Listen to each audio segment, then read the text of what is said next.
good morning and welcome to Morning Matters. This morning we're broadcasting from Spooner's Cafe. With me this morning I have Anne-Marie Fuller.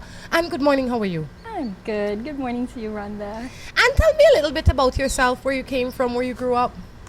Right here in Belize, grew up kind of between a mixture of different districts. My dad was a bank manager, so we spent some time in Orange Walk, some time in Dangriga, some time in Belize City, some time in Corozal. Most of my childhood that I remember the best was in Corozal because I was between the ages of 7 and 12. So that's a time where I have a good recollection, right? That was a good time. I love Corozal district, but we got a chance to meet a lot of people, so it was great. Went to different schools and yeah. You made a lot of friends? We made a lot of friends in different districts, so we know people from north to south practically. If you were to choose your favorite district in this country, which would you say it is? Corozal. Corozal? Yes. Because of the time you I spent guess I'm there? biased, yeah, that I have my childhood memories there. It was so free and it was just very safe. You could ride your bike and you'd go all day and then come home for dinner. It was good. My mom never even half the time knew where we were. You know, sometimes we were at the beach, sometimes we were at the park, sometimes we were at friend's house, you know, and there weren't any cell phones in those days and we just never worried back Nobody then. seemed to have worried about us as children. Nobody. It's true. It's like as long as you came home before the sun went down, you were We good. were fine, no trouble, no spanking. It's like they know where you were, even though they didn't know where you were. They could call one of your friends' parents and ask if you were there, and it would be one of them, you know, they'd know. Okay. It was a good time. It was a good time. What do you do now? I work half and half at home and a little bit at my business, which is Slatewood Works Limited. The business had, I could say I was holding it over for Rhett, you know, at a very minimal level as best as I could do for all those years, and now he's back. So I'm trying to spend more time focusing on my kids. My son is going to be a teenager, the middle one is suffering from middle child syndrome, and the last one is a special needs one. So I have a lot to balance off at home. How you said you were holding over for Rhett. For those of us in Belize, we know a little bit about the Rhett story. We know a little bit about your life, but there is no knowing for sure without you sharing with us. What we think we know is just speculation. But my question is, or I shouldn't say my question, but take us back to when you first got married. Okay. Well, my parents didn't want me to get married, but I guess he said I'm gonna marry her anyway. There you go, there you go, there you go. Actually, you know, they came around. I had to really sit them down and say, Mom, I know your concerns. I'm concerned too, I'm scared too, but I really believe in, you know, in Rhett, and I think that he deserves a second chance, and I'm willing to accept the journey that I'll have to take, knowing that it will be a difficult one. And I think, you know, when she saw that I was serious, she said, okay, go ahead. And she gave me her blessing. I would not get married without that blessing. I just wanted to make sure that my parents were good. What were their concerns? Well, they were concerned that I would suffer, you know, that I wouldn't live a structured, stable life, that, you know, he might get life imprisonment and I'll have to live alone. So I think they had some very good concerns. I don't know if I would have done what they did. Say okay. Say okay, go ahead. Yeah. Tell us about the first time when you got the call that Rhett was picked up. Were you already married to him? Were you his girlfriend? What was the situation? I was just his girlfriend at the time. I knew about his past. I knew that it was a serious situation. The way he told me the story was what we, you know, echoed through the courts, that these people, the DEA agents and the Americans, they came down, they visited with him several times in Belize, they got information, he cleared up a lot of gray areas for them in the case, and that he was not a person of interest to them. What they wanted was information, etc., etc., and so that is how it all began. But I think we all know that in politics and in these kinds of cases, you know, people can twist your hand and find ways to try to get you to do things that you may not want to do. And without getting into too much gory details, that is part of what happened to Rhett. And I think he said no, you know, he said I'm not gonna go that route. I don't think that that's a moral thing to do, what they were asking. And he was basically asked to say that his hearsay evidence is not hearsay, but rather that he saw. And I think that's where, you know, he decided, I'm just gonna sit this one out here in Belize and take my chances. And the following year was when he got his extradition request. So even though I knew that it was a situation, I really had hoped that it wouldn't escalate to the level where he'd actually have to be extradited. Well, we know now that he has not been extradited. We know that he's served some time in prison. We know that that happened after you guys got married and had children. What was that like then when you realized, you know what, my husband is going to be locked up for I don't know how long? Well, at the time, he still was my husband. And I had just become a Christian. And by that I mean, yes, I grew up in the Catholic Church, but I had not been living the life that my Catholic parents would have wanted me to be living as a teenager. So when I decided, I would say that would mark the day that I really became a Christian, because I said, well, I want to follow this way of life and I want to be this kind of person. And I think part of my beliefs was what influenced me to stay and help Rhett. It was a matter of, you know, do I just abandon this person that I love and that I say I love because he has a problem? All of a sudden I'm just gonna run away from it and go find somebody new? Or do I do the Christian thing and just stand in there and help another person? You know, if I'm gonna be a Christian, the first rule of being a Christian is to go out and help others and save lost souls. But if you can't even help the people that you're supposed to love, who are the people that are closest to you, like your own family and your friends, and in my case, my fiance, if I can't do that, then the first test I'm failing, you know? So I thought about it and I said, you know, I'm gonna hang in there. I'm gonna help him out. How easy or how was that for you? It was hard. There were many times that I questioned whether I did the right thing or not. Really. But, you know, as well, I had lots of angels that were on my journey with me, and they always gave me encouragement. People I met along the way.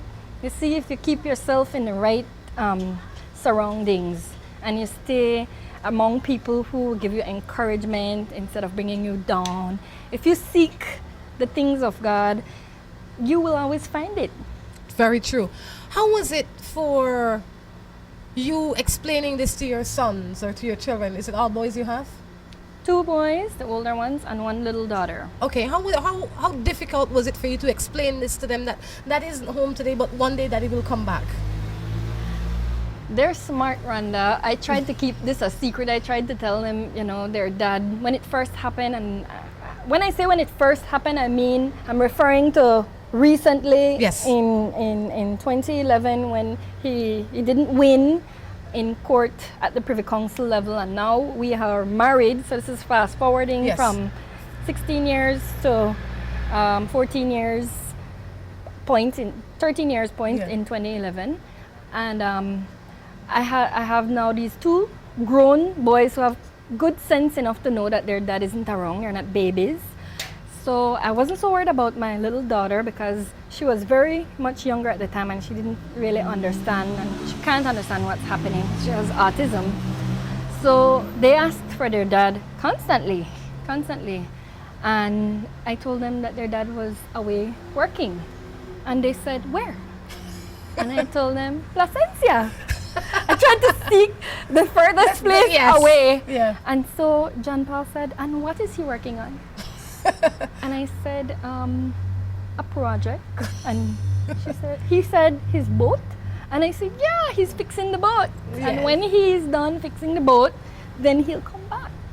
And he said, can't we go pick him up? There you go. I just couldn't win with this kid, you know. And I said, he's gonna be done soon. And you know, I just let time pass. And then another time he'd ask me again, and we were hoping that we would win the bail and that I would never have to explain. You know, right.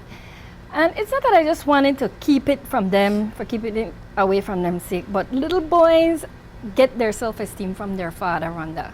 That's why it's so important to have a father figure in a child's life. And I didn't want to distort that image. You know, and even by this time we have been married for some years, right? I would say 10 years, around that time. So we had been together for longer, but 10 years marriage. So we have had our little ups and downs, and I covered for him a lot during that time. And I know now, looking back, that part of the reasons why he acted up and things like that, meaning Red, was because he was dealing with all this pressure and this struggle and this darkness just hovering over him. And even though in my mind I would be like, oh, he's fine, he looks fine, he's coping with it. I was never able, and I probably will never be able to know how exactly he felt and all the things that he was going through. So I just covered for him.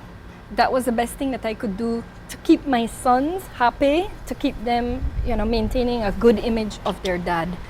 So the day I sat them down, I'd really prepared myself, I thought about it, and I said, I'm gonna tell them the truth. Of course, I'd consulted with family, and we most of the family was like, no, don't say that, don't know, what are you gonna do? They're gonna wanna see him. And so I said, you know what, I'm just gonna pray about this.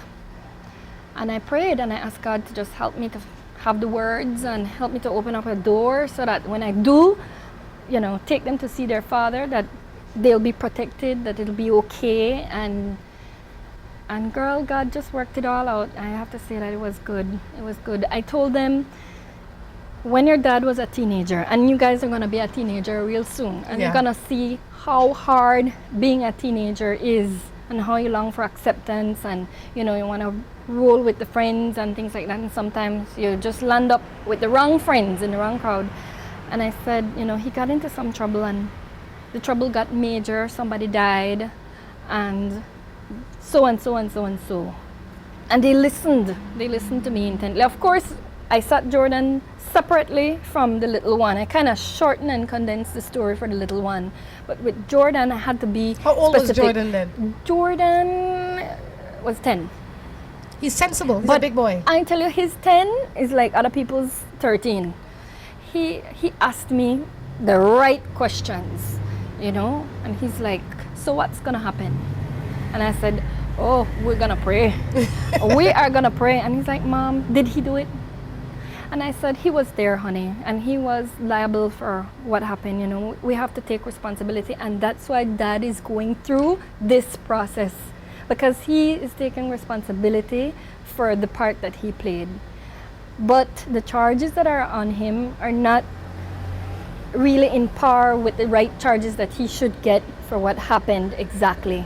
And so we have to fight against that, because then that's not fair justice either. Yes. So I had to put this whole thing into perspective for him. And he said, so why are they charging him like that? And I said, because the other charges aren't extraditable. Only And they first want degree. him there. And then this is the only way they can do it. But we cannot trust, because of the paperwork that I read, we just can't trust that they'll act in good faith when he goes there. And I said, forgive me for not trusting in them. I trust in God, but I have to be sure. And I'm just leaving it in God's hands that how this turns out is going to be his answer, whether we can trust them or not. If he has to go, that's God saying, well then, I'll work it out over there. And I was fully prepared that if that happened, that is what we were going to do. And that would be worked out as well, because then that was God's answer, because we prayed. And so that's how I explained it to him. And he's like, so how long is this going to take, Mom? And I said, well, honey, I don't know. We're hoping that it'll be quick. But in the meantime, you'll be okay. He said, I want to see my dad. And he just started to sob, He says, I want to see my dad. And I said, are you sure? He said, yes. I told him, okay, you can see your dad, honey, no problem.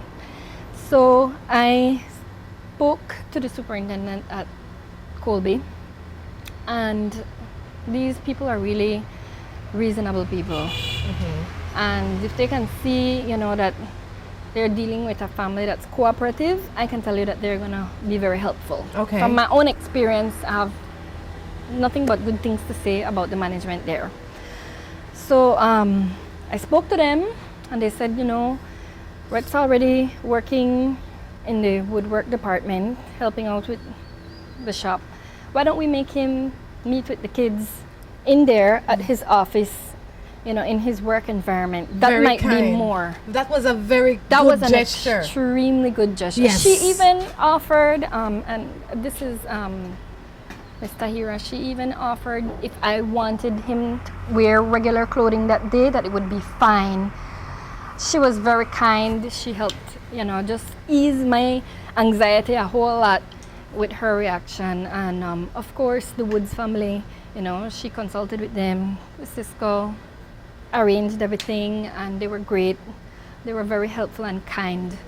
And the kids went. We didn't go through a lot of searching that day. They arranged for us to go straight to the workshop. So it seems like more of a pleasant visit than... It seemed more like a you pleasant went to his work. You Yes. kind of went to his work to visit him. Yes. And then on another occasion, shortly thereafter, there was a family day picnic. And so, again, they arrange these things from time to time to help prisoners to have time with their family, which I think is a really great thing that they're doing. And we went and we took the grandparents, his dad, his stepmom, and myself, and we had a good time. And they settled down a lot when they understood that, we're going through a process, this is dad doing what he needs to do. Just like when, I tell them, son, I have to punish you, I have to take away your Xbox for 3 days, right? This is what they equated it to. And they're like, Mom, I'm sorry. I said, I know you're sorry, hon, and I forgive you. But in life, we still have to suffer consequences. Yes. And so these are your consequences. So for 3 days, this is what you have to do. I equated it to that. I said, even we have consequences. And it's not because parents just want to give you consequences, but we want to show you that when you grow up, you're going to have two. And so it's important for you to learn proper behavior from now. So I just tried to make a life lesson out of it, Rhonda. It was the only thing I could do. How did you cope as an individual? Because I would imagine while you're covering all these spots for everybody else, inside you are shaking, because who's covering for you besides the strength of God? And I know that is powerful, but you're still human. So how did you manage to take care of yourself and keep yourself in check and not stray?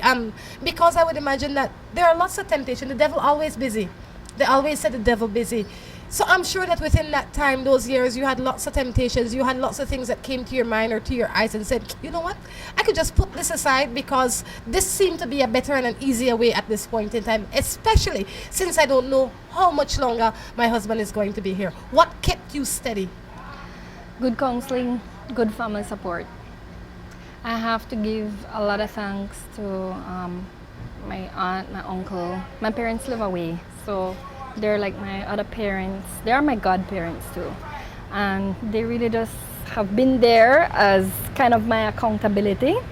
And then on the emotional support side, I have to say thanks to Pastor Howells and Gladys Longsworth. They've been a real rock of support for me throughout my entire experience, even with dealing with my business, just praying for me, praying for my business, praying for me to get my next project when I needed it. And God always came through. I always had to take care of myself, my kids, and Rhett. And like I said, with the family support, that's what helped. But good counseling, like I said, surrounding yourself with people that are positive and that will give you encouragement instead of bringing you down. Lots of times I run into people at the supermarket who are practically crying, saying, oh, and I'm so sorry, for what. And I was so touched by their concern. Yes. But many times I had to console them. That is okay, I got this. It's all gonna work out. One lady looked at me like, I have to show you her eyes, like she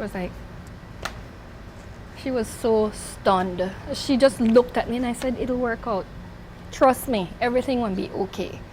And she just looked at me like Are you like, nuts? you crazy, And somebody that knows me very well was standing right beside me, and he just came up to me and he said that, and I know you, and I know you believe every single thing that you just told that lady. True. But do you know that she was looking at you like you were nuts? Yeah. Isn't that funny though? Yeah. Wow, the cycle of life. What we're going to do, we're going to take a break and be back. Seaboard Marine, a leader in ocean transportation, is now offering services to Belize. Offering the fastest and most reliable transit to Belize, Seaboard Marine is the #1 choice for shipping. We offer shipping of less than container loads, such as boxes, barrels, and chilled cargo, full, dry, and refrigerated containers, project cargo, heavy and special equipment, vehicles, and more. We have sailings from Canada, Houston, New Orleans, Miami, the Caribbean, Central and South America. Seaboard Marine offers the most competitive rates with a fast and dependable shipping schedule, excellent customer service, and a convenient location with plenty of parking. Visit our office, website, or call us for more information.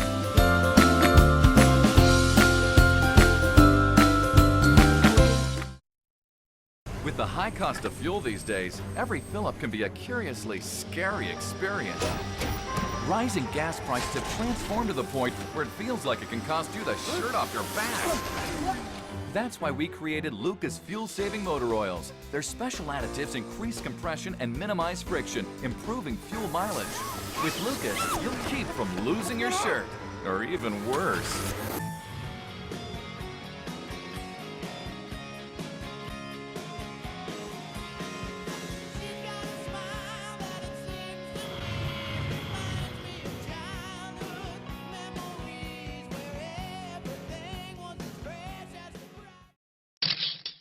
Buster. They see you and know you're living. Always a star. Yes, you live in color to the limit. Large and in charge. Yes, that's why you rock with Buster. Refreshing range of colorful flavors. Always a star, never the audience. You run things never run you. Yes, you are the life of it, not just a part of it. Your life is never black and white. Live in full color. Buster. Whichever suits you better. Grace coconut milk is your best choice for taste. Good as homemade, only more convenient. Grace, bringing good taste to life. From the company who brought you Buendia freeze-dried coffee, Grace 100% pure Colombian coffee is made in Colombia, considered among the finest coffee regions around the world. Naturally freeze-dried, Grace 100% pure Colombian coffee is exposed to less heat than other coffee brands to preserve the flavor and aroma to make the perfectly convenient cup of coffee you deserve. Have a buenos dias with Grace. Recipes, go to gracerecipes.com. It's time for Grace. Grace, bringing good taste to life. Let's get ready to rumble!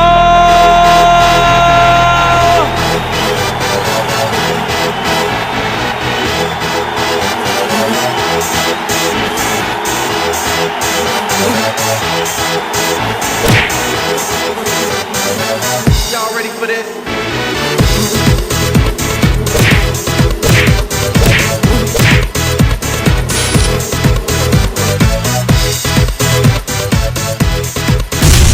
Get serious. Get bopped.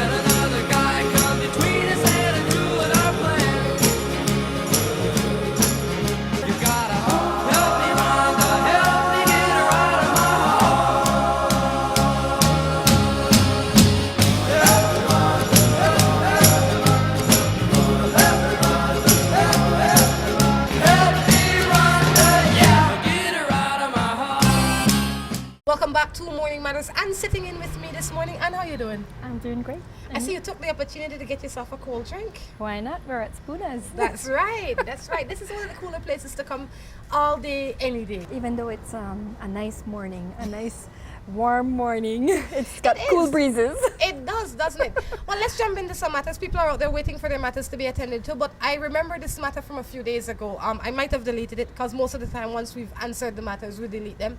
But because you're here, I'd want to hear your opinion on it. There was this woman that sent in a text saying she's been going out with this man for a while. Then the man went to jail. She didn't say why the man went to jail. The man came out for a few months and went back to jail. She asked whether or not she should continue to support him and be with him or walk away because this is not the life she wanted to live. Very good question.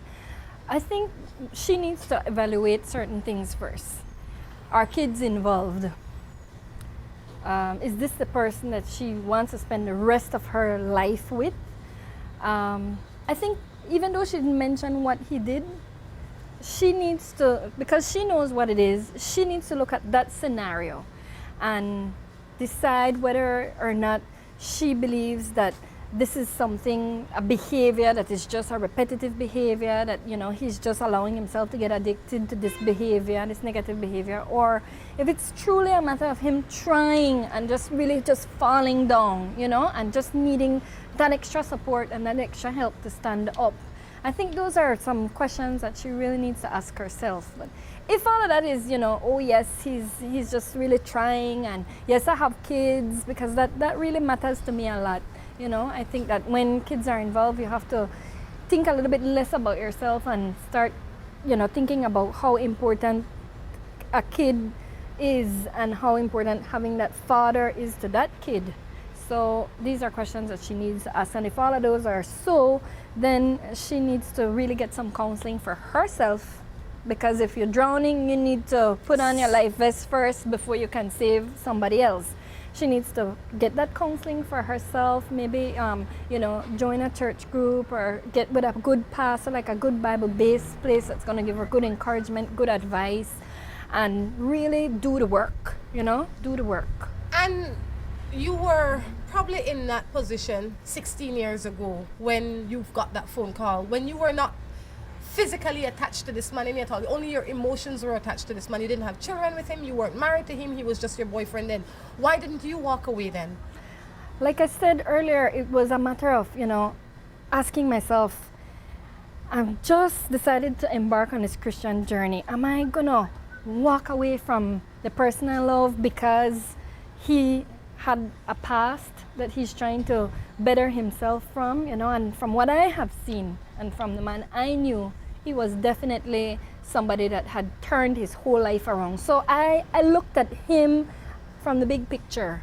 If it was a case where, you know, he was constantly getting himself into problems and troubles, and then I would have looked at it like, you know, this is a behavior that he's condoning in himself and he's encouraging this pattern, and I don't want to be a part of that. But in this particular case, it was a single incident that happened when he was a young boy, and that is what I really weighed heavily. And I'm like, how would I feel if I get in trouble and, you know, everybody just scatters from me and abandons me? And I said, no, I can't do it. I just couldn't do it.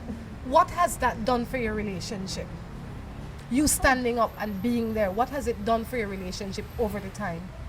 Well, I think it had a lot, you know, to do with building up his trust for me, that I would be there for him. And I think that's important, you know. I think he needed that. He just really needed that in his life. Just some kind of stability, some kind of an anchor.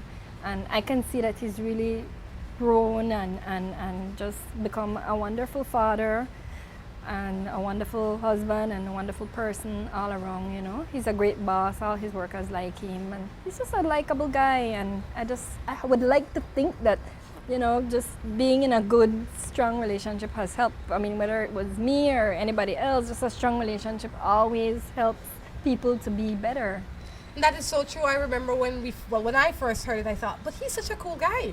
We all like him. I feel like we all felt a sense of loss when we realized that, gosh, this boy's going to jail. And he worked somewhere where he met a lot of people, because he was working for Armada, and then he was at the front desk, and so he was the greeter, you know. Yeah, and we're like, oh. He arranged a lot of functions at the Ramada at the time. He was involved in the big New Year's Eve bash. That was the biggest thing back then. Yeah. And he did a lot of functions too, like weddings and conferencing. So he knew a lot of people, and a lot of people liked him.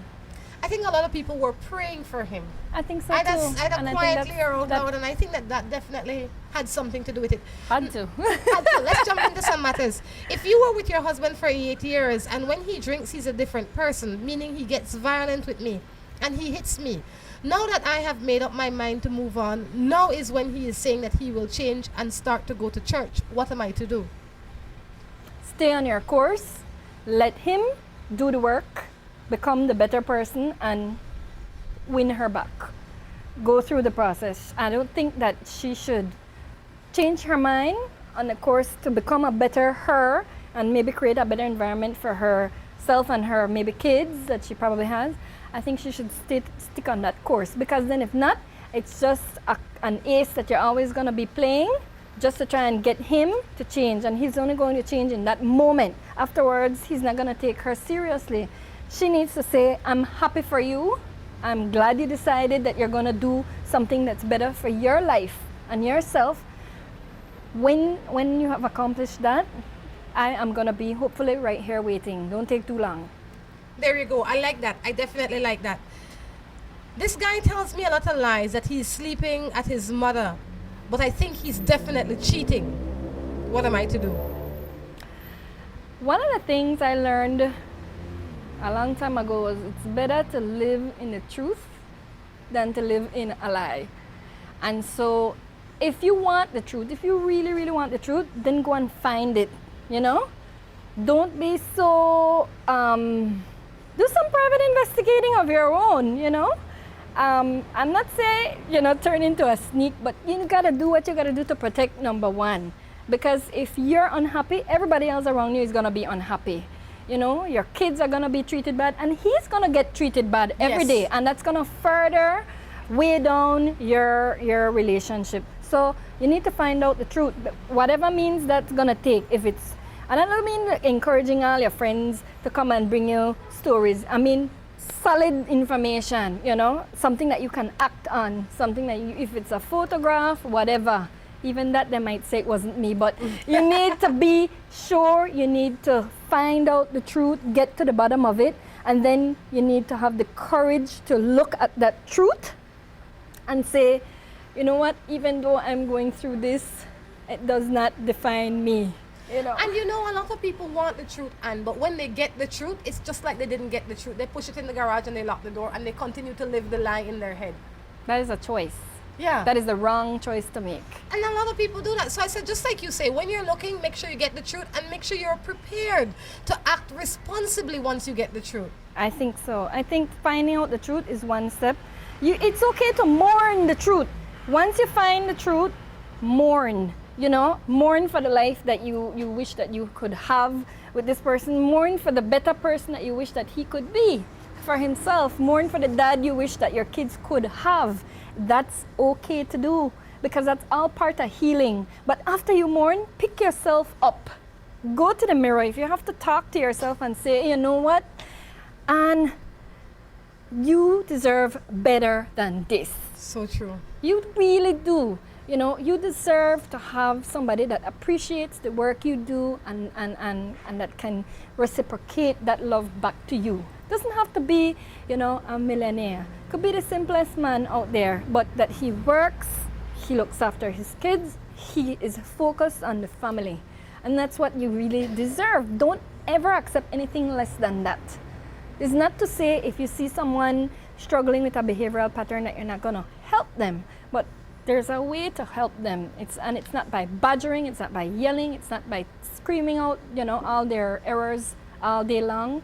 There's lots of better ways to deal with that. One of them I like, go to your prayer closet, God is always there, He's always there, and He can touch that person's heart and turn them around in a way that you can't with your badgering and your hollering and your constant annoying, I like that. I am in love with this girl and I'm planning to marry her. I'm doing it behind her back, hoping that when I ask her, she will say yes. Should I continue? What is he doing behind her back? I don't know. No, he's got me a little confused. Is he preparing I was going to say. Ask her to marry him even before dating her? Because that sounds like I'm just coming out of the blue. Well, it sounds to me that he's dating her, but he's planning the wedding.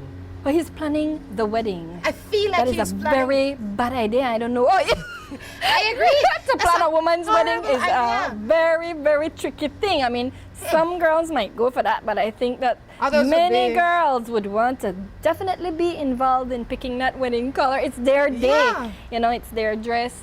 It's a lot of things they're going to want to have special, because we all have the fantasy. You want to marry once in your life. It's a fairy tale wedding, and everybody wants to be part of that. And it's more important for girls than for men. Men would rather elope, let's face it. Well, for him, I would say the only thing you should take a chance on right now is the ring.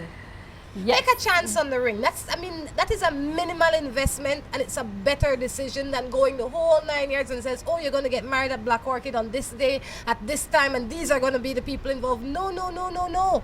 She might say no on a matter of principle because she might think you're crazy. The average person don't do that. No. Get Stick her with a the ring status quo. and stick with that. Get her a ring and see how it goes after that. I've been in and out of a relationship with this girl. She cheated on me twice. I kept going back to her because I'm still in love with her. What can I do? I don't know, Rhonda. I just think that if somebody has cheated on you twice, they don't respect you. Yes. And I think that as a man, the most important thing in your life is respect. And if it was a one-time thing, he could probably forgive and say, she made a mistake. But if she went and cheated again on him on a different scenario, different instance, I think that's just outright disrespect. And probably she doesn't feel the same way about him that he feels about her. And so if they're just dating, they should really just part. If it was a marriage, you could say go to counseling, try work on your marriage. Everybody has different feelings and emotions. People fall in and out of love. All of that when you're married doesn't matter anymore. You call it fickle feelings, because today I feel happy, tomorrow I might be sad. So you just wait until it passes, and then you might be in love with her again tomorrow. I'd say when I find you cheating on me one time, that does not necessarily mean that it's the first time you've cheated on me. But if I have proof that you've cheated on me 2 times, in my mind you could have cheated on me 4 times, 5 times, 10 times, because the chances of as you start to cheat, I will not know. That's just how it is. Yeah. So I'd say if this is the kind of man you want to live with and the kind of relationship you want for the rest of your life, fine, fair enough. But he is who he is. Yeah. And you will always be unhappy. And throw a couple kids into that scenario. It gets more complicated. Throw fat, aging, and all of that. You'll start, dumping on yourself. Your esteem will go low. You need to really maybe switch your focus totally from men for a while. Just focus on you. Maybe join a gym or get some clothes, eat the cookie. Have Do some whatever coffee. it is you want, yeah. Do some fun things with some girlfriends that you can really count on. Join a nice, go to a nice Bible-based group. Find, people that are going to encourage you, that are going to maybe boost your self-esteem so you can see how great you really are. You don't really need to see how great you really are in somebody else's reflection. You just look inside yourself. And I like a lot of the things you say, because I think what happens is that the reason people settle is because they're not confident or comfortable enough with themselves. So they feel, Tom Jones really make me feel good. Yeah. Even though Tom Jones make me feel bad 80% of the time, 20% that he does is really enough for me, because nobody else ever did that for me. You have to make you feel good. Yeah. It might be cheaper, one trip to the salon, girl. There you go. And it's so fresh. Yeah. Good morning. What should I do when my husband accused me of cheating because someone told him that I am talking and laughing with a male in a public place? He's a known cheater and was already treating me bad. Only come home on weekends if he doesn't refuse, and he does refuse to take me out. You are married to a known cheater who comes home when he feel like, because I would imagine he works somewhere else. Yeah. And he vexed now that you talking and laughing with somebody in public. Yeah. People who cheat have a hard time trusting others, Rhonda. And so the reason why he's having all these jealous emotions, and taking it that far is because he knows what he does. Yes. But that's a very dangerous situation, because I already see a pattern developing there where he's already in a relationship. Now he resents the wife for being the obstacle, because this is the mind frame that they get into, right? He resents the wife for being the obstacle. So now he'll start picking on her for every little thing. And basically, when he's home, he doesn't want to be home. No. So he is going to find lots of little problems. The dishes aren't washed. The kids look Scruffy. The house isn't good enough. This food tastes half raw. You look awful. And so this is the hen picking that starts happening, and that's a very dangerous situation because it can escalate. One of these days, he might push her buttons so far, that she'll just explode, and then it'll go to a verbal, and then, you know, God help us, it can escalate into physical. So what she needs to do is lawyer up. I think it costs about $150 to get like a first good consultation with a divorce lawyer. And what she could do is find out what are her rights if she's married. Yes. And after she finds out what her rights are, sometimes that calms your anxiety as to the feeling that, you know, I'm gonna have nothing. I'm only what I am because of what he has or what he gives to me. When you find out what your rights are, you're acting from a stronger position.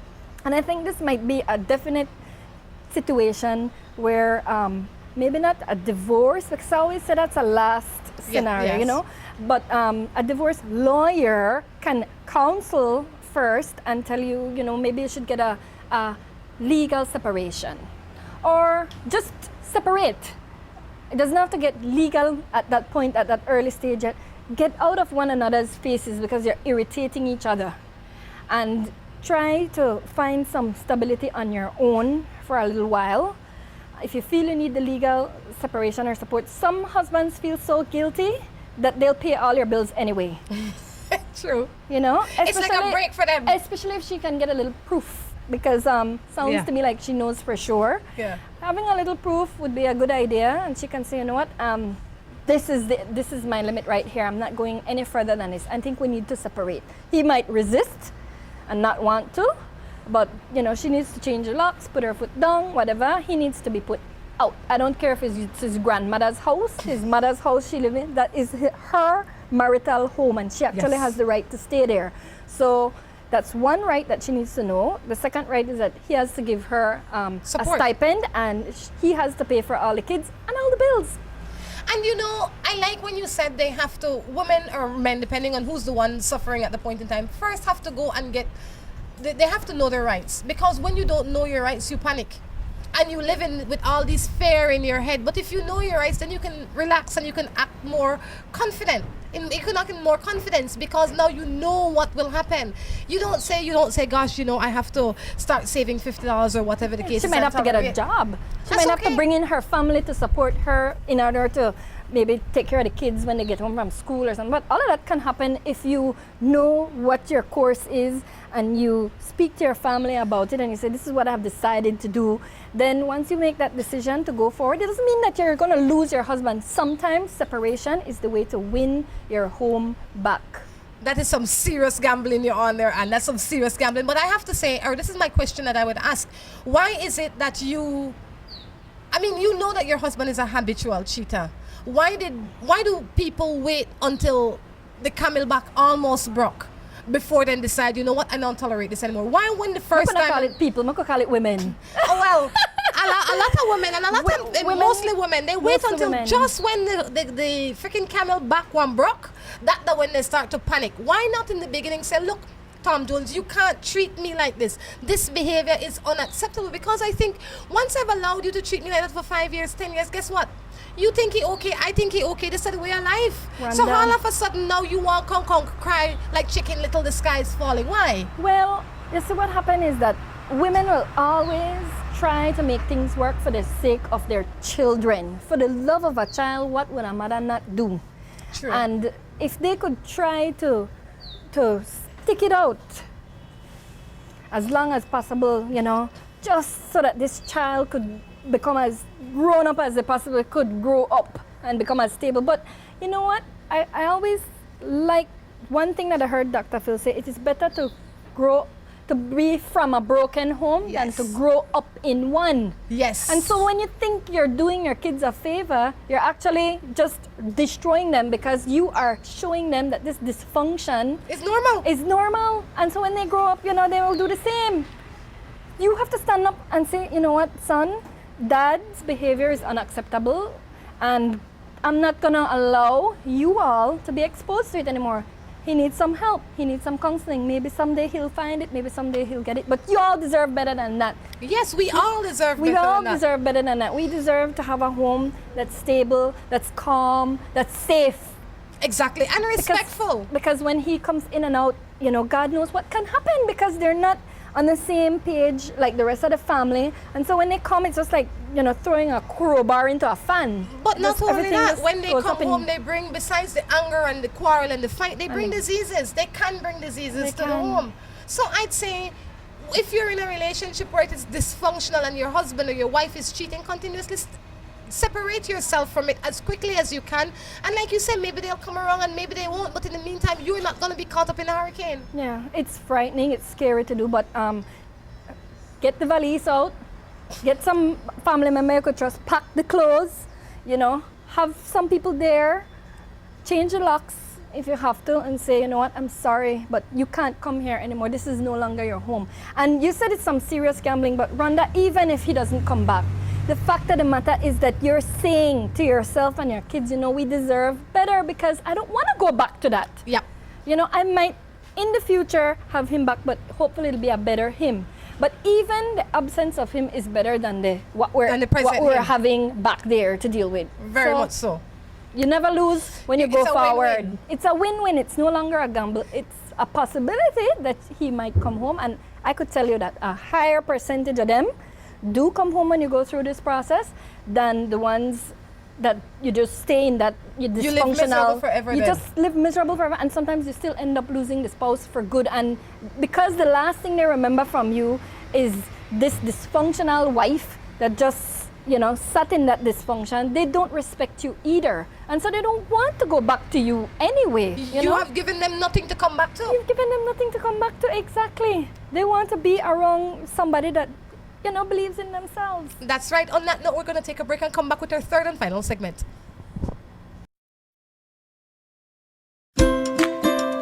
Seaboard Marine, a leader in ocean transportation, is now offering services to Belize. Offering the fastest and most reliable transit to Belize, Seaboard Marine is the #1 choice for shipping.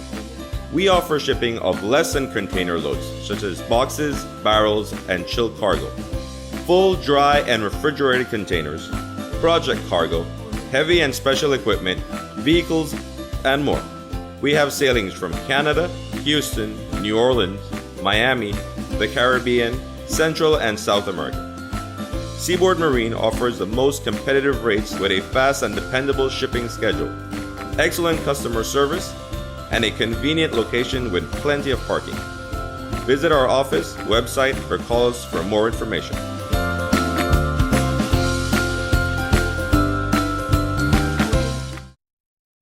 With the high cost of fuel these days, every fill-up can be a curiously scary experience. Rising gas prices have transformed to the point where it feels like it can cost you the shirt off your back. That's why we created Lucas fuel-saving motor oils. Their special additives increase compression and minimize friction, improving fuel mileage. With Lucas, you'll keep from losing your shirt, or even worse.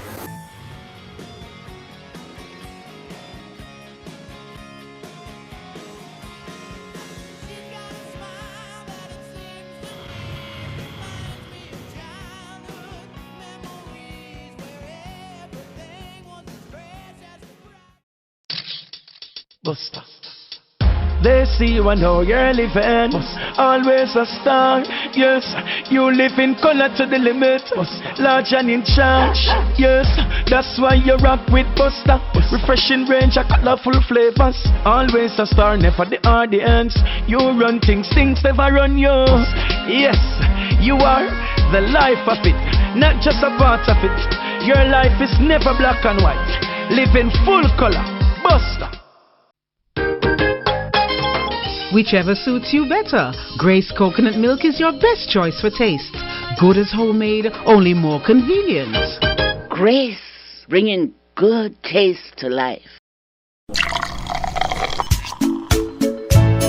From the company who brought you Buen Dia freeze-dried coffee, Grace 100% pure Colombian coffee is made in Colombia, considered among the finest coffee regions around the world. Naturally freeze-dried, Grace 100% pure Colombian coffee is exposed to less heat than other coffee brands to preserve the flavor and aroma to make the perfectly convenient cup of coffee you deserve.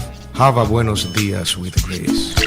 For recipes, go to gracerecipes.com. It's time for Grace. Grace, bringing good taste to life. Let's get ready to rumble!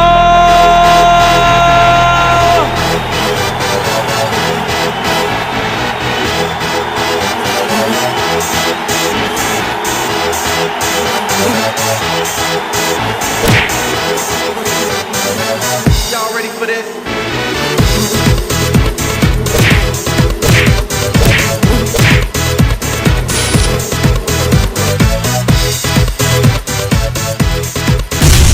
Get serious. Get bopped.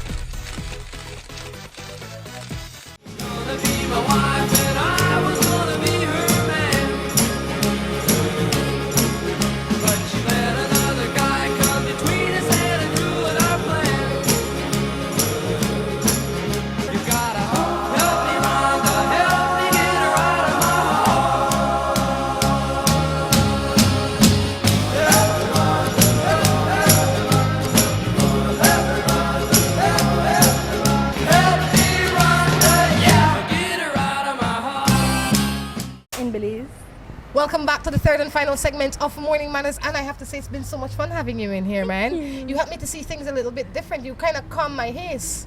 You know, sometimes I think, but you've lived it. You're obviously much more patient than I am.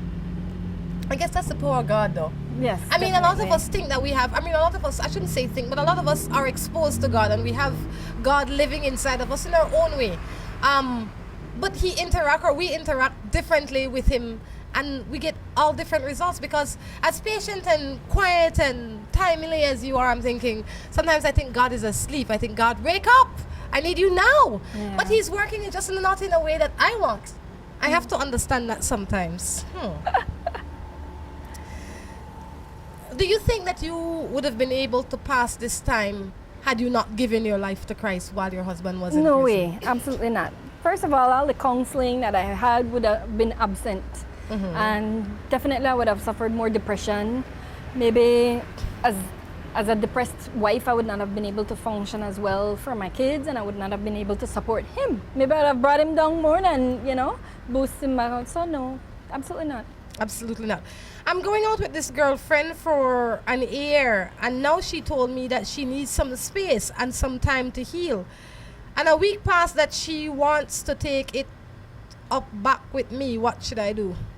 And a week passed that she wants to make up back with me. What should I do? I guess they've been only separated for a week. That's normal. I think everybody goes through a time when they need space, and he might go through a time when he needs some space too. So I think that rather than take it personally or resent it and start feeling like, I shouldn't take her back now that she wants to come back, I think he should just look at it for what it is. It's just a human being needing some time, to get some space. Girls go through that a lot when they're younger, and he'll go through that at some point in time too, when he'll be like, just give me a little time. I miss my friends. I miss my family. I might just want to take a little trip with them or something like that. So embrace it for that, and don't hold it against her.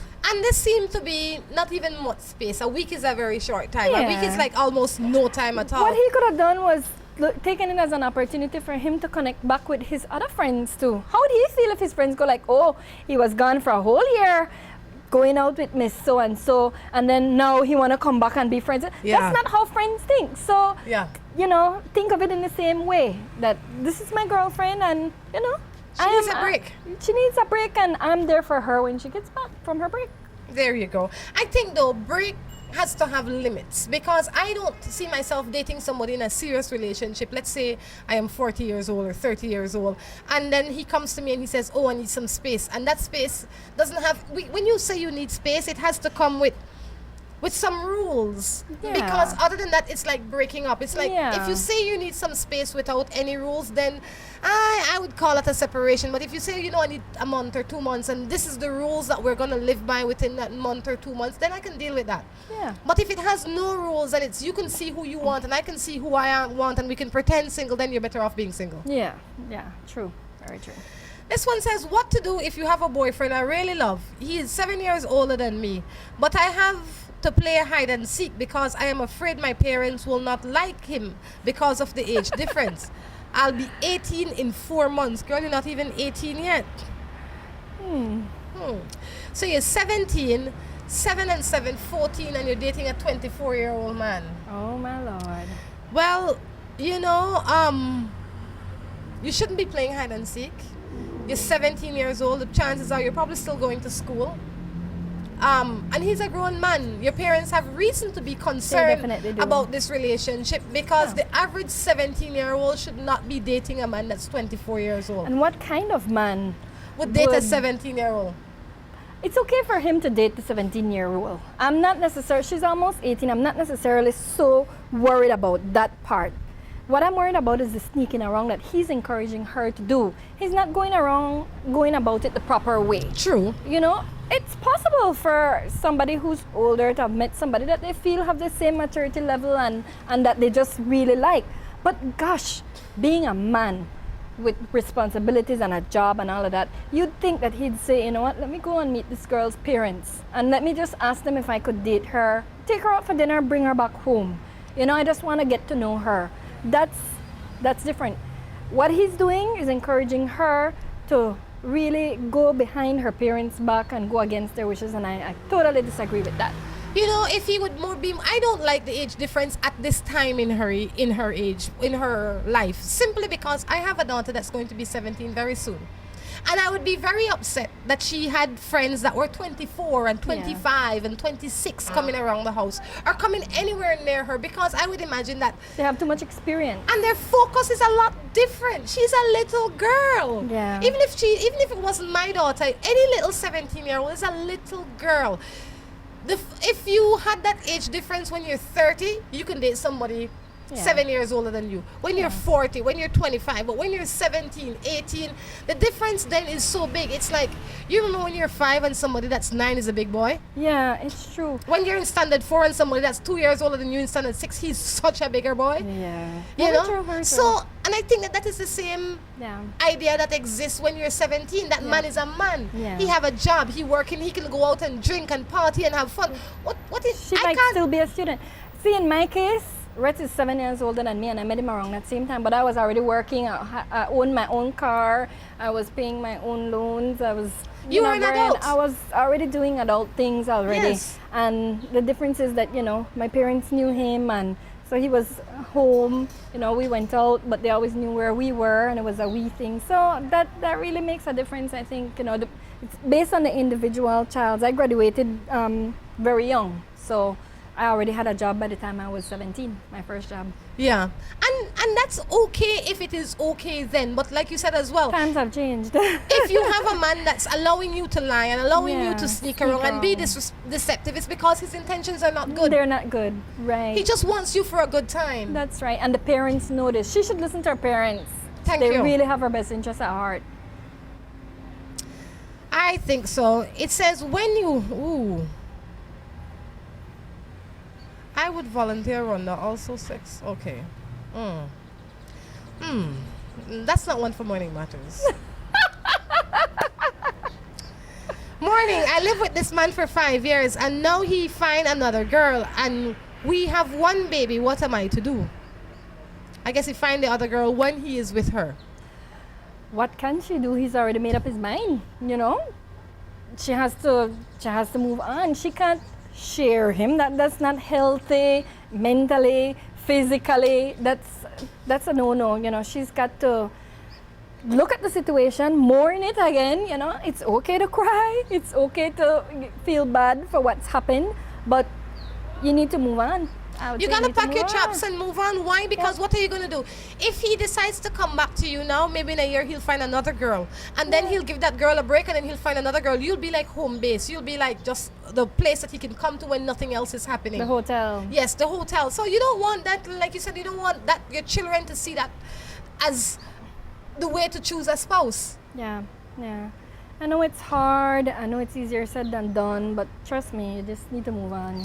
You know, if we were to do what is right, our lives would be much happier. Sometimes it gets complicated, you know. Sometimes these girls are living in that person's house. They're unmarried, so they feel like they don't have any rights. He still needs to support his child. So she could take him to the family court. She could get him to support. It's going to be hard for her, but I mean, what does she prefer? to live under that roof and be miserable for the rest of her life, or struggle and be happy with herself at the end of the day that, you know what, I'm on my own, but I respect myself. I like the girl I see in the mirror. I'm happy with her. And you know, a lot of people say, well, Rhonda, you don't have no idea. Well, let me tell you a little bit about me. I separated from the father of my child when she was 2.5 years old. And I separated because the situation that we were in was not good for anybody. It wasn't good for me. It wasn't good for the father of my child, nor was it good for my daughter. And it wasn't an easy thing to do because I would have liked to have had that union for the rest of our lives. But I realized that what I want and what exists are two different things. Yeah. And I have to make a decision that will better my life first and my child. And everything else come after that. It wasn't easy, and a lot of people, even when I went to my mother said, what's wrong with you? I said, nothing wrong with me. She wouldn't understand why I decided to walk out, because everybody have in their mind what is a good relationship, and everything always look good outside. That's right. That's right. You know, so if you're in it and you're suffering, you have to get the nerve and the strength to walk out of it. And what? My daughter's going to be 17 now. She's in a good place. She sees both of her parents in a better place. She is exposed to two happy parents, I would imagine. And she now has a better idea on how to choose a relationship. If she had stayed there, she might have chosen a relationship that was just as dysfunctional as the one she sees. Right. So we have to be strong, not only for ourselves, but for our children, and to show them what is good, because we all know what is good. Right. So when you're out there thinking that I don't know, I've lived a lot of the things that I see coming in here. Yeah.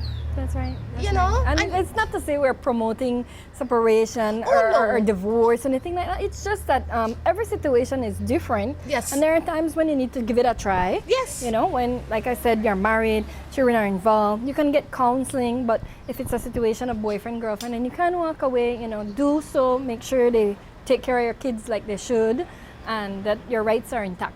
Your rights, you need to know your rights. Morning, my boyfriend says he loves me, but he wants to work far from me, and he told me to wait for him. But somehow I don't trust him. What am I to do? Trust your instincts. Get another boyfriend. Relax yourself, settle yourself. You don't have to have no boyfriend right now. Morning, I have a situation. I live in Belize City and my boyfriend lives in Belmopan, and neither of us can move can move to Belize or Belmopan because of our ages. What can I do? Both of you live in two different places. None of you can move because of your ages. I would imagine that you're very young and you live with your parents. Well, yeah, you have to see him at school. Yeah. Take it one day at a time. You FaceTime, you see him at school, you continue the interest. And guess what? If you're young enough where you have to be at home. Don't get too deep in any relationship to begin with. You know, if you guys are students, just be friends. Yes. Yeah, you're too young to get into anything deeper than friendship right now. Even if he lived in the city, it's only friendship you should have. That's right. You understand? So maybe on the weekend, if it is okay with your parents or with his parents, you say, Ma, do you mind if I meet up with Tom and we're going to go to the movie, or we're going to go drink a iced coffee or whatever it is you do? Have fun. And just have a little fun. Don't get it too serious. Keep your pants on. Remember that dating does not necessarily mean sex. Absolutely not. Right? I've been married for 5 years, and now my husband's baby mother keeps texting and calling him. When we go out to his mother's house, she is there. What do you think about that? Well, was the baby mother there before you got married? It sounds like to me. It sounds like she's always been around. You always have to know that when you're with somebody that has a past and has a child with somebody else, that is always a possibility.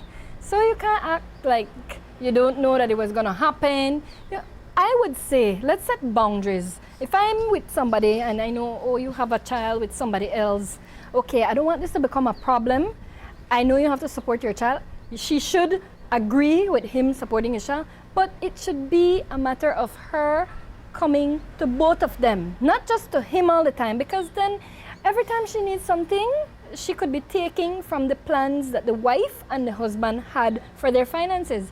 And that is not right, because that home needs to be secured in every which way, emotionally, financially, etc. So I think that he and she need to have a little talk about this baby mother situation, and they need to agree that if the baby mother thinks it should be only as it pertains to the baby.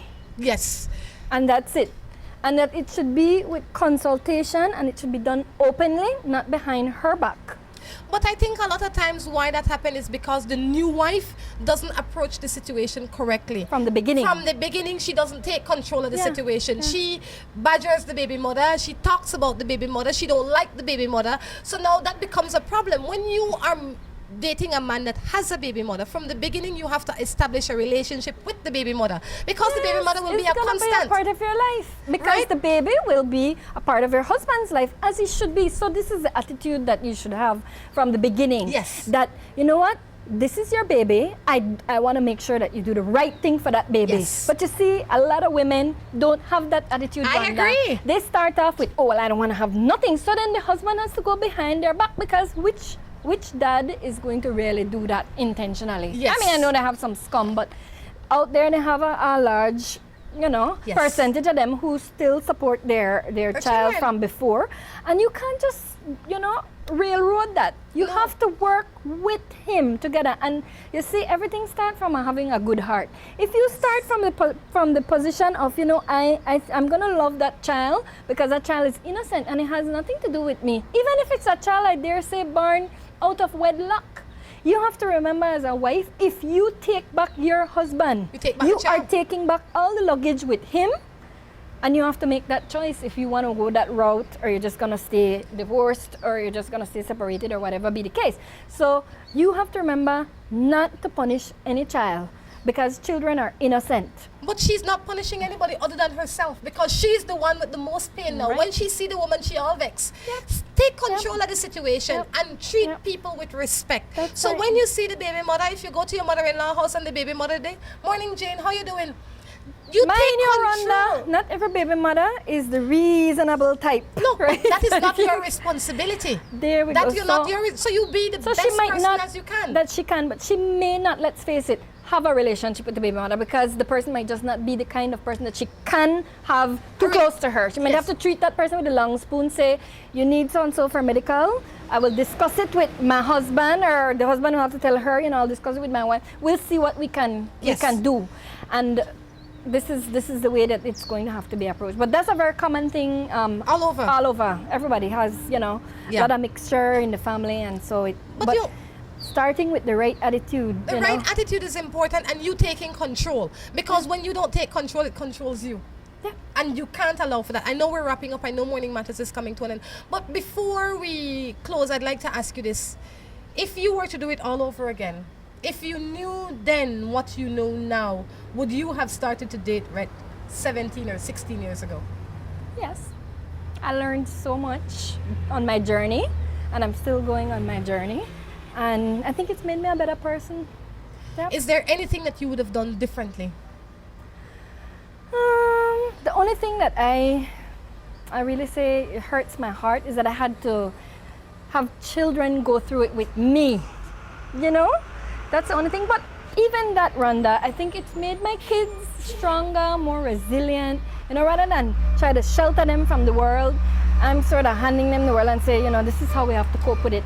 But could it be that if you didn't have those children, your life would have been different? You would not have seen things differently, and you might not have been the wife you are today. All of that, and maybe would have left, and I think that it's made me more humble, and it's made me kinder. It's made me more gracious towards other people that are going through the same thing, prison wives, And I think that when I look at them now and I see them, it's more with compassion than to say look down on them, because this is a stigma that exists. And you and I were talking off air a little while, and we were mentioning that there are about 1,500 men at Colby at any given time, and so there are about 1,500 families too that are being affected, and those wives, many of them don't have the means, and I see them going to the prison, getting off the bus, walking in that cutoff in the hot sun with many bags, with little 2-year-olds walking along with them, and it breaks my heart. It really does. And then sometimes when I'm driving in, I'd pick them up, and if they're females, because we have to be careful. Mm-hmm. And or when I'm coming down, sometimes they'd ask me for a ride, and I listen to their story, and it's so sad what they have to go through. But I'm proud of them, and there are many of them that are good good women right there, just that their story isn't told, but they are right there for their families and for their husbands, and I just feel so proud of them. For somebody that's going through something that you went through, somebody that their husband went to jail maybe the first time or maybe the second time, and they're thinking whether or not to push on through or walk away, what would you say to them? Evaluate the situation, you know. Always the reason why he's there is important. And you and I, again, we're speaking off here and we're talking about behavioral patterns, and if you think that it's something that they just don't want to fix or they just don't want to change, then you need to walk away. But if it's something that's a mistake that they made and you feel like they have really tried to turn themselves around and with your support they could continue to be a better person, then man, for goodness sake, you know, support your family, support your loved one. Don't just abandon them there. That's very hurtful. You never kick a person when they're down. What is your relationship like now, and is Rhett a completely free man? Rhett is always going to be free as long as he stays in God's care. That's what I always tell him. Even when he was there, he was free. Okay. Because his mind was free and his heart was free, and he belonged to Christ. Amen so to that. Whatever happens to him, it's the will of God. And that was my attitude and his attitude going through the whole thing. So, you know, it really reduced the anxiety. I slept well, you know. I'd like to think that he had more good nights than bad nights. You know, when you put yourself to think in terms of these mindsets, that, you know what, God, I know this is a journey. There's a scripture that I like to make reference to that my pastor taught me. It's Jeremiah 29:11. It says, the plans I have for you are good plans, not bad plans. It's to prosper you, you know, not to bring you down. And I usually would read that scripture, and I read it for him a lot too. And I'm like, you know, maybe we're going through this for a reason, for a purpose. Maybe there's somebody out there who has a similar journey and who's hurting, and maybe you can touch that person's life from what you've gone through and come out of it. So always look at it like your life is not your own. You know, when you're a Christian, your life is no longer your own. If you say you give it to Christ, it means you're giving up all your own plans, your own hopes, your own dreams, and you're trusting that God's plans for you are going to be better than the ones you had for yourself. Wow. Right? And so we had this mindset, and it helped because we just believed that however it went, you know, if we had to go over there, God would help us over there because that's his choice. Another scripture in Proverbs said, the heart of the king, meaning whoever's in power and had to make a decision for you at that time, is in the hand of the Lord. And so we said, you know, if God wanted us to stay there for a certain time, no matter what we did, you're wasting your time. Yeah, it was going to be that way. And sometimes we want to hurry things up and we want to get from here to here where we want to be fast, but God is doing it as a process to change us, to make us a better person, to change our character, to improve the way we see things in life, to grow patience, to grow grace. So many things that he's working on, and sometimes the reason why we don't get from point A to point B quicker is because we're taking long to get it. It's like repeating a class over. So what's life like now? It's great, it's great. He's okay, you know, he had some minor anxieties and stuff, which counseling has been helping him to get through, and working has been a great therapy for him. He's back on the job, so I have backed off a lot and, you know, let him take over the reins again, and I'm at home, and I've been praying for therapists to come to Belize that can help my autistic daughter, and I'm very happy to say that through the Inspiration Center they've brought various therapists down, they've called us in. She's in the program now. It's not all that she needs to get, but it's a start, and I'm thankful to God for it, because when we first found out, there was nothing in Belize, so went from like 0 to something, you know. But even then, I can't say there was 0. I thought there was 0, but I found a Peace Corps, and she helped me for about a year and a half before she had to leave.